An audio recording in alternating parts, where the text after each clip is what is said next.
నమస్తే, welcome to YOYO TV. Telangana రాష్ట్ర ఆర్థిక పరిస్థితి గురించి కూడా రాష్ట్ర ముఖ్యమంత్రి గారు కొన్ని వ్యాఖ్యలు చేయడం జరిగింది. సో దానికి కౌంటర్గా అటు ప్రతిపక్ష పార్టీలు కూడా కొన్ని కౌంటర్లు వేస్తూ ఉన్నారు. సో ముఖ్యంగా మాజీ మంత్రి కేటీఆర్ కూడా కొన్ని వ్యాఖ్యలు చేయడం జరిగింది. ఏదైతే అప్పు తేవడం చేత కాకపోతే దిగిపోండి అని చెప్పేసి కూడా కొన్ని వ్యాఖ్యలు చేయడం జరిగింది. సో మరి దీనిపై కాంగ్రెస్ పార్టీ ఎట్లా స్పందిస్తుంది కూడా మాట్లాడే ప్రయత్నం చేద్దాం. మనతో పాటు మాట్లాడడానికి తెలంగాణ ఉద్యమకారుడు, కాంగ్రెస్ పార్టీ సీనియర్ లీడర్ గజ్జల కాంతం గారు ఉన్నారు. అన్న నమస్తే. సో మొన్న మీ ముఖ్యమంత్రి గారు మాట్లాడిన దాన్ని ఉద్దేశించుకుని ప్రతిపక్ష పార్టీలు అనేక విధాలుగా విమర్శలు చేస్తూ ఉంది. సో మరి చేత కాకపోతే దిగిపోండి, పాలన చేత కాకపోతే దిగిపోండి అంటూ కూడా మాట్లాడుతూ ఉన్నారు. ముఖ్యంగా కేటీఆర్ గారు మాట్లాడింది ఏంటంటే ఓటుకు నోటు దొంగ కేసులో దొరకడం మరి ముఖ్యమంత్రి గారికి అప్పే వరిస్తారంటూ కూడా మాట్లాడుతూ ఉన్నారు. ఏం చెప్తారు మీరు దీనికి? ఇప్పుడు అసలు దొంగలు ఎవరో తెలంగాణ ప్రజలందరికీ తెలుసు. అసలు దొంగలు ఎవరు, దోపిడీదారులు ఎవరో తెలంగాణ ప్రజలందరికీ తెలుసు. కేటీఆర్ గాడే అసలు దొంగ. కేసీఆర్ కుటుంబమే అసలు దొంగలు. ఇక అంతకన్నా దొంగలు రాష్ట్రంలో ఎవరు లేరు, దేశంలో కూడా ఎవరు లేరు. దేశంలో కూడా ఇంత దోపిడీ చేసిన వాళ్ళు ఎవరు లేరు. ఎందుకు అంటే ఈ రాష్ట్రానికి 7 లక్షల కోట్ల అప్పు చేశారు. దానికన్నా ముందు ఒకటి, నేను ఒక తెలంగాణ ఉద్యమకారునిగా, తెలంగాణ ప్రజాసంఘ చైర్మన్గా నాకు తెలుసు. తెలంగాణ ఏర్పాటయ్యే రోజు కేసీఆర్ ముఖ్యమంత్రిగా ప్రమాణ స్వీకారం చేసిన నాటికి 60,000 కోట్లు మిగులు బడ్జెట్ ఉండే. 60,000 కోట్లు 60,000 కోట్లు మిగులు బడ్జెట్. తెలంగాణ రాష్ట్రం ఏర్పాటు నాటికి ముఖ్యమంత్రిగా ప్రమాణ స్వీకారం చేసే రోజుకు కేసీఆర్ ప్రమాణ స్వీకారం చేశారు 2014లో. ఆనాటికి 60,000 కోట్లు మిగులు బడ్జెట్ ఉండే తెలంగాణ రాష్ట్రానికి.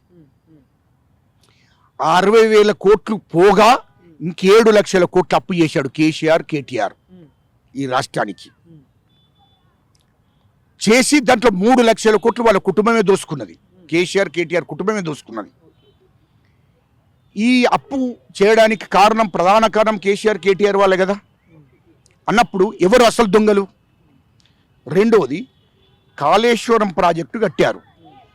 కాళేశ్వరం ప్రాజెక్టుకు ముఖ్యమంత్రి ఆయననే, కేసీఆరే, కలెక్టర్ ఆయన్నే, ఇంజనీర్ ఆయన్నే, చీఫ్ ఇంజనీర్ ఆయన్నే. అయితే వాస్తవానికి కాళేశ్వరం ప్రాజెక్టు నిర్మాణానికి అయిన అంచనా, అయిన ఖర్చు మొత్తం 70,000 కోట్లు కాళేశ్వరం ప్రాజెక్టు మొత్తం నిర్మాణానికి. కానీ దాన్ని కేసీఆర్ ప్రభుత్వంలో ఉన్నటువంటి చీఫ్ ఇంజనీర్లు అందరినీ బెదిరించి మీకు తెలియదని చెప్పి 70,000 కోట్ల నుంచి 1,50,000 కోట్లకు పెంచాడు. అంటే 70,000 కోట్లు ఖర్చు అయింది కాళేశ్వరం ప్రాజెక్టు అసలు ఖర్చు, వాస్తవానికి అసలు ఖర్చు. కానీ 80,000 కోట్లు ఆనాడున్న ముఖ్యమంత్రి కేసీఆర్ దోసుకున్నాడు, వాళ్ళ కుటుంబం దోసుకున్నది 80,000 కోట్లు. అదేవిధంగా మల్లన్న సాగర్ కట్టారు, దాంట్లో 1,000 కోట్లు దోసుకున్నారు. అదేవిధంగా మిషన్ భగరత్, మిషన్ కాకతీయ, దీంట్లో 1,000 కోట్లు దోసుకున్నారు కేటీఆర్. ఆనాడు ముఖ్యమంత్రి కదా కేసీఆర్, మంత్రి కదా కేటీఆర్. ఆయనే కాళేశ్వరం కట్టి కొన్ని వేల ఎకరాలకి నీళ్లు పంపించిన రైతులందరినీ సంతోషపరచమని మాట్లాడుతూ ఉన్నారు. అంటే అంతకుముందు 50-60 నుంచి 100 నుంచి ఈ రాష్ట్రంలో రైతులు పంట పండించుకోలేదు, తినలేదు, పండుకోలేదు. ఇక ఈ మోనార్కే ఈ మొగోడు వచ్చి ఈ ప్రాజెక్టు కడితేనే నీళ్ళు వచ్చినాయా? అంతకుముందు ఏమైంది తెలంగాణ రాష్ట్రంలో? అంతకుముందు నెంబర్ 1 పంటలు మీకు తెలియదు. అంతకుముందు కూడా 50-100 ఏళ్ళ నుంచి ఆనాడే ఇందిరాగాంధీ అమ్మ ప్రధానమంత్రి ఉన్నప్పుడే ఈ మొత్తం దేశవ్యాప్తంగా కెనాల్ తోడినరు. కెనాల్ నీళ్లు, SRSP నీళ్లు బ్రహ్మాండంగా వచ్చాయి, చెరువులు నిండాయి. ఆనాడు మొత్తం హైదరాబాద్ చుట్టూ 2,500 చెరువులు. మొత్తం పల్లెలలో ఒక్కొక్క చెరువు కాదు, ఒక్కొక్క గ్రామంలో 3 చెరువులు, 4 చెరువులు, 5 చెరువులు మొత్తం విపరీతంగా నిండు కుండలాగా ఉంటుండే. రైతులు సంబరంగా మొత్తం పసుపు వేసుకున్నారు. మొత్తం వరి, అనేక పంటలు, జొన్న, మొత్తం పంటలు, కంకులు, అనేక పంటలు వేసి విపరీతంగా పంటలు వెళ్ళినాయి. ఇప్పుడే ఈ 15 నుంచి కమర్షియల్ అయిపోయింది. పంటలు లేక అనేక మంది ఇబ్బందుల పాలయ్యారు. ఈయన వచ్చినాకనే, ముఖ్యమంత్రి అయినాకనే మొత్తం రైతులంతా బాగుపడ్డట్టు, అంతకుముందు తినలేదన్నట్టు, అంతకుముందు పండలేదన్నట్టు, అంతకుముందు రైతులు పంటలే పండించలేదన్నట్టు, భూములని బీడున్నట్టు ఎందుకే అన్ని దొంగ మాటలు, వాడు కేటీఆర్ కేసీఆర్ దొంగ మాటలు, వాళ్ళంతా దొంగలు ఎవరు లేరు. రాష్ట్రం రైతులంతా నవ్వుకున్నారు వీళ్ళు మాట్లాడుతుంటే. ఈ నీళ్ళు వస్తేనే మాకు పంటలు పండినాయి అంటే అదంతా మూర్ఖత్వము, అదంతా అబద్ధాలు. ఇది కాళేశ్వరం ప్రాజెక్టులో 70,000 కోట్ల నుంచి 1,50,000 కోట్లకు పెంచి 80,000 కోట్లు దోసుకున్నారు ఆనాటి ముఖ్యమంత్రి కేసీఆర్, కేటీఆర్. మల్లన్న సాగర్లో కూడా 1,000 కోట్లు, మిషన్ భారత్, మిషన్ కాకతీయ 1,000 కోట్లు దోపిడీ జరిగింది. అదేవిధంగా ఇయల్లో సచివాలయం కట్టాడు, అందులో 100 కోట్లు. అదేవిధంగా ప్రగతి భవనం కట్టాడు, అందులో 100 కోట్లు. ఇయలో రాష్ట్ర వ్యాప్తంగా కలెక్టరేట్లు కట్టారు, అందులో కోట్ల రూపాయలు. ఇట్లా మొత్తం దోపిడీ చేశారు. ఇది తెలంగాణ ప్రజలందరికీ కూడా తెలిసిందే. రెండు, ఎందుకు మీ ప్రభుత్వం నుండి ఇట్లాంటి యాక్షన్ తీసుకోవట్లేదు? విచారణ జరుగుతుంది. అదేవిధంగా మెయిన్గా 30,000 ఎకరాల భూమి హైదరాబాద్ చుట్టూ, అది నిజాంకు సంబంధించిన భూమి, నిజాం వంశస్థులకు సంబంధించిన భూమి. అసలు ధరణి దానికోసం తీసుకొచ్చాడు. ఆనాడు ముఖ్యమంత్రిగా ఉన్నాడు కదా కేసీఆర్, ధరణి తీసుకొచ్చింది ఆనాడు. ఆ హైదరాబాద్ చుట్టిన 30,000 ఎకరాలను కబ్జా పెట్టడం కోసం, 30,000 ఎకరాలను వాళ్ళ పేరు మీద చేయించుకోవడం కోసం తీసుకొచ్చాడు.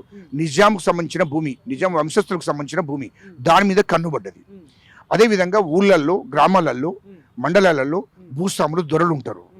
వాళ్ళు సీలింగ్ భూమి అని ఉంటుంది, ఆ భూములు తీసుకున్నారు. మిగులు భూమి అనేది తీసుకుంటే మళ్ళీ యథావిధిగా ఈ ధరణి తీసుకొచ్చిండు.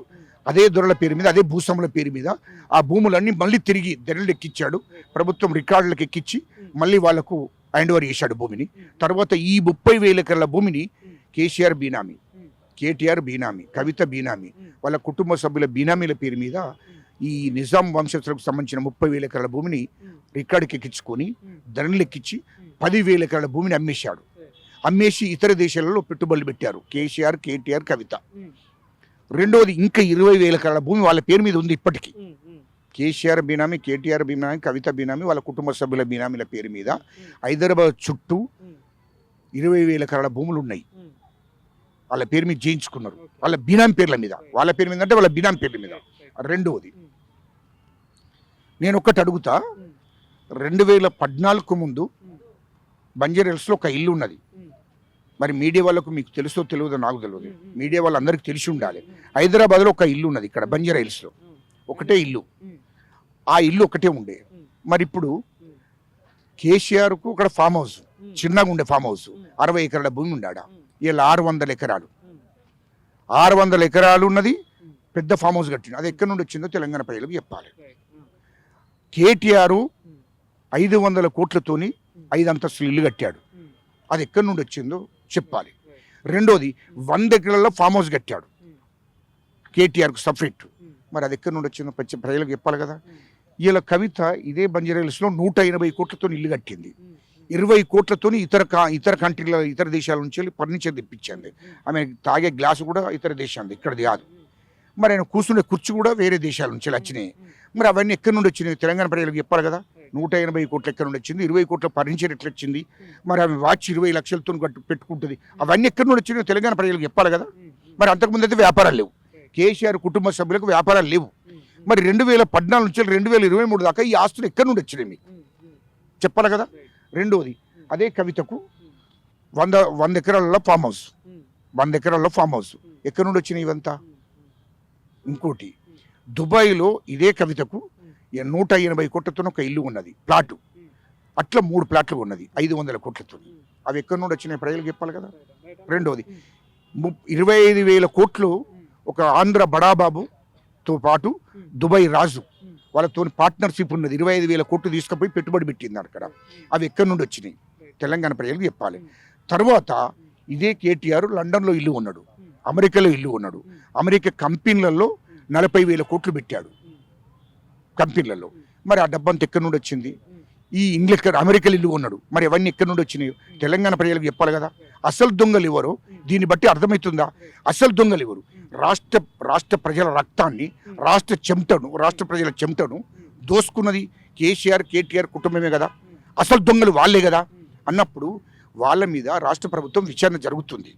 విచారణ జరుగుతుంది. ఖచ్చితంగా చెర్రపల్లి జైలుకు పోతారు, ఆ నుంచి వెళ్ళి తిహార్ జైలుకు పోతారు, ఆ నుంచి వెళ్ళి తర్వాత ఎస్సీలు ఎస్టీలు బీసీలు అంతా చెప్పులు తీసుకొని కొట్టి కేటీఆర్ కుటుంబాన్ని కొట్టి ఇక్కడ నుంచి రాష్ట్రం నుంచి ధర్మిస్తారు.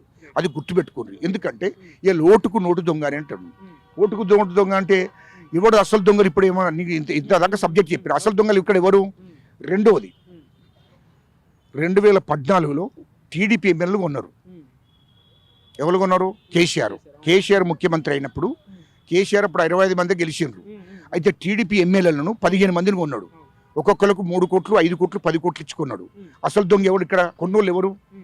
ఇతర ఎమ్మెల్యేలు, టీడీపీకి సంబంధించిన ఎమ్మెల్యేలు. నీకు సంబంధమే లేదు. నీ టీఆర్ఎస్ పార్టీలో కూడా దాదాపు 70% టీడీపీ వాళ్ళే. తర్వాత 2014 కూడా ఎమ్మెల్యేలు ఈ టీడీపీ వాళ్ళకి ఇక్కడ ఎందుకు కూర్చోడని చెప్పి 15 మంది ఎమ్మెల్యేలు కొన్నాడు. ఒక్కొక్కరికి కోట్ల రూపాయలు ఇచ్చి కొన్నావా? కాంగ్రెస్ ఎమ్మెల్యేలు కూడా కొన్నాడు అన్నాడు.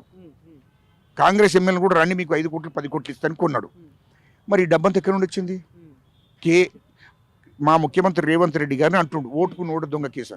అరే దొంగ నా కొడుకులు మీరు, కేటీఆర్ మీరు దొంగలు. అసలు ఈ రాష్ట్రాన్ని దోపిడీ చేసిన దొంగలు మీరు. మా రేవంత్ రెడ్డి గారు ఆనాడు ఒక మెంబర్ కావాలి, ఎమ్మెల్సీకి ఓట్లు వేయాలి, ఎమ్మెల్సీకి ఓట్లు వేయాలి. ఒక మెంబర్ తక్కువ పడ్డాడు.